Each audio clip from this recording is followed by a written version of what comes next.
organizing participatory action research helps us work hand in hand to build a stronger and healthier communities. Be ready to figure out things and of course, decide on things that matters. Kaya naman, this is COPAR, where we organize knowledge and we organize our change. Kaya naman, ang aming team ay talaga namang lumipad sa Barangay Masikip!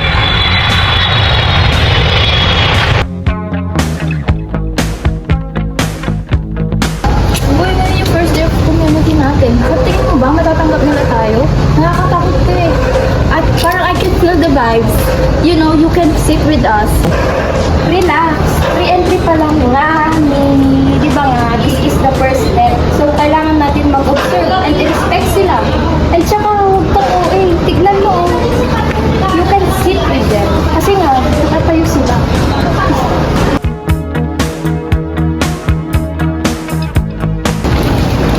Magandang umaga po. Kumusta po kayo? Pwede po ba makiupo? Sige, walang problema. Makiupo na kayo. Kayo ba yung mga sinasabi ni Marta na bibisita dito sa barangay namin? Ay, yes po. Gusto po namin makilala yung barangay Chikit. At syempre, yung mga tao na rin po. At di ba po Chikit yan yung tawag dito? This is the pre-entry phase. So the health workers are going into the community to actually meet with the people and to learn from the people without imposing anything. Kumbaga sa relationship, this is the talking stage. When? Hindi nga! Mas maganda pa itong ulit kaysa sa ulit pa sa Maynila. Parang I can live here forever. Of course, talking gives walis tubig. And you can save 50 pounds per person. You're really blending in. Parang taga-rino na kayo. Siyempre, we venture to eat and learn with you. Hindi lang para bumisita. Masarap din po na ang luto nyo. Parang kumakain ako sa fine dining restaurant. In the entry phase, the health workers are already integrating with the community. They are joining with the community. It is where the trust is formed. Kumbaga, nasa first month na rin na sila. This is phase 3, the social investigation.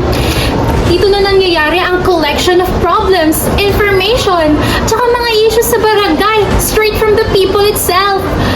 Ay, dito na nakikita ang mga red flags o mga problema sa community. Ma'am, ano po yung mga problema kinakaharap dito sa barangay? Actually, marami po kaming problema dito sa barangay namin.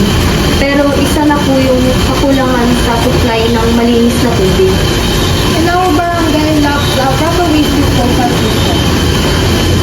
Wala na lang po talaga yung problema ng basura. Kahit kung tinunan lang ito, buwa ba? We want health awareness. So, marami pang mga kabataan na hindi maalam patungkol sa mga kahalagahan ng kalinisan sa tao. Oh. Good afternoon. Ngayon, tayo mismo ang gagawa ng solusyon sa mga problema natin sa tubig at kalusugan. So ngayon, kailangan natin ng volunteer para sa poso at malinis na tubig. So, sinong handa? Mag-organize din kami ng clean-up drive tuwing Sabado para iwas dengue. Yan ang gusto ko. Tayo mismo ang kumikilos sa ating barangay. This is now phase 4, where community leaders are trained and identified. They will be the ones to organize and lead future projects. Grabe! Empowered dapat ang mga future leaders!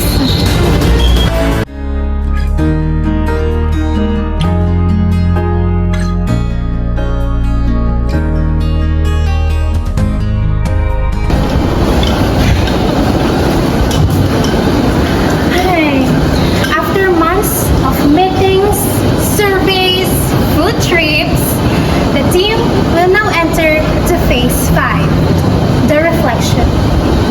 Kumbaga, this is the letting go phase. Bakit? Kasi kaya na nila nang wala ka.